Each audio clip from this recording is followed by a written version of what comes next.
Good evening, everyone.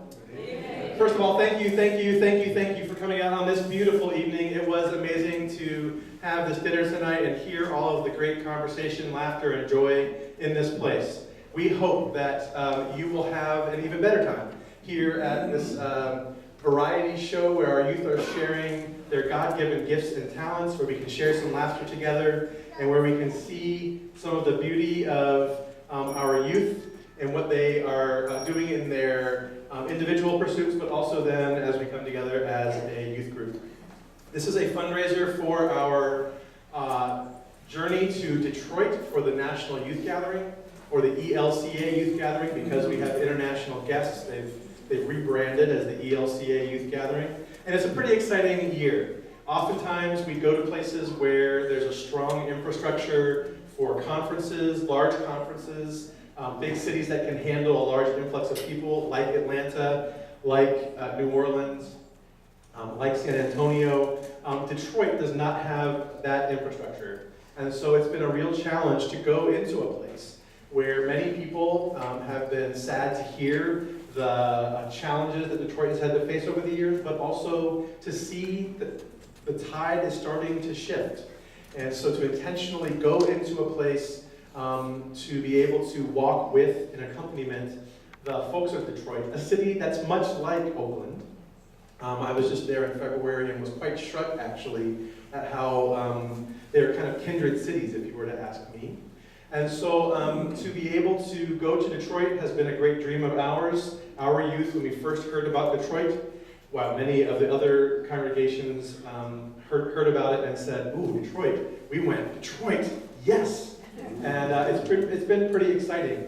There's also been some challenges that we faced about what do we expect in Detroit? What does that look like for us? And one of the questions, if people have any fears, is that I say, we live in Oakland, we have strategies for how to survive in our city and to thrive in our city. We're going to do the same thing in Detroit. One of the most amazing dreams that our group has been able to wrestle with is answering the following question, or thinking about the following question. What would it be like if there was a national youth gathering in Oakland? Our group wrestled with that 6 years ago in New Orleans on a bus ride back through devastated New Orleans after the hurricanes when we were there for that. And at first, like in any good group, there's going to be the naysayers who said, well, we could never do that. But almost immediately our youth said, well, what if we did this? Maybe we could do something similar to what we just learned. Maybe we could try some new things. Well, we have to do things differently because of this. It's an exciting dream for us to hold on to. I don't know if it'll ever come to fruition, but I do know that getting to Detroit is getting us one step closer.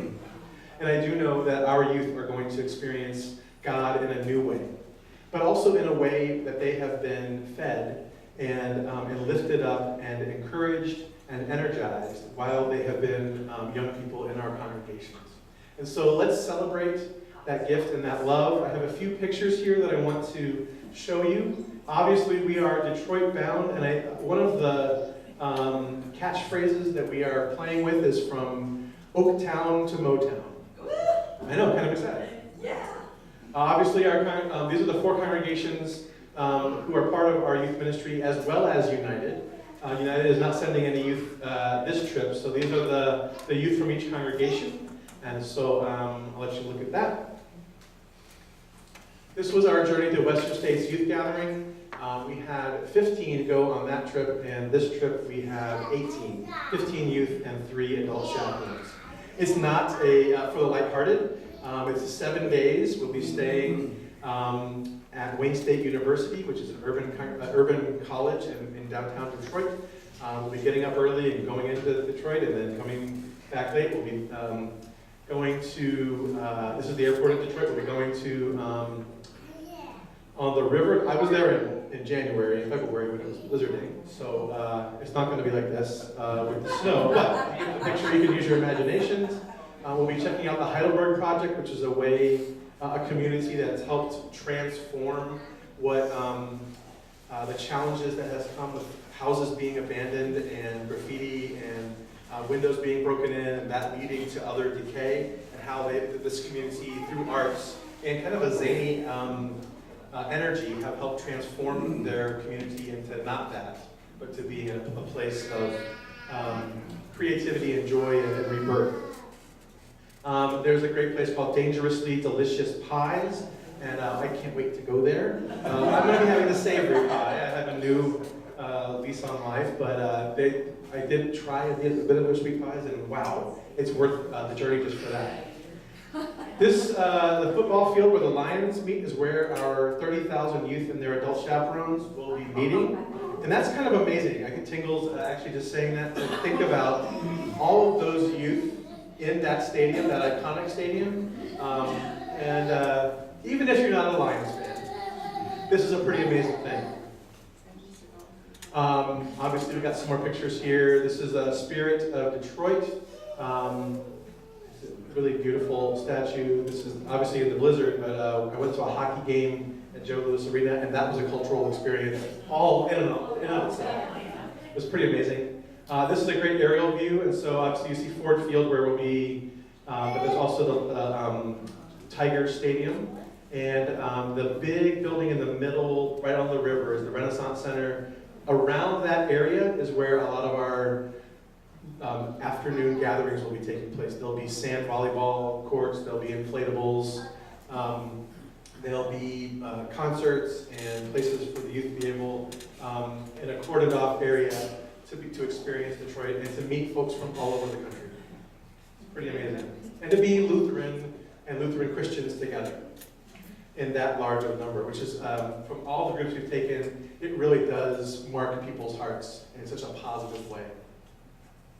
The theme is Rise Up Together. And it comes from a Bible verse that I thought was on this slide, but it's not, and I'm not remembering what it was, but I'll get that to you in an email. All right, so Rise Up Together. We are walking together with the folks of Detroit, and as folks from Oakland, I think we know how powerful it is to partner with folks to be able to work for a better tomorrow and a better today. So, without further ado, I want to go back to freezing cold snow. This is, I believe this is our final version of our group shirt. So if you're interested in purchasing one of these, let us know. We're still deciding how that will look, but I just want to plant that seed. The shirt that I'm wearing now is a shirt that we just got today. This is our Synod shirt. When you go on these gatherings, you get 3 or 4 different shirts so that everybody in the group's uniformly dressed so we don't lose people. And so these shirts are in the back as well. We have the shirts that are on the table. They're $16 a piece. If you want to purchase that, there's no pressure, but if you want to purchase that, please let us know. Cynthia Freeman has been personing that table, and so thank you for that. But yeah, we just got these today. We're pretty excited. And again, I just want to thank you all for being here. And without further ado, I want to turn it over to our next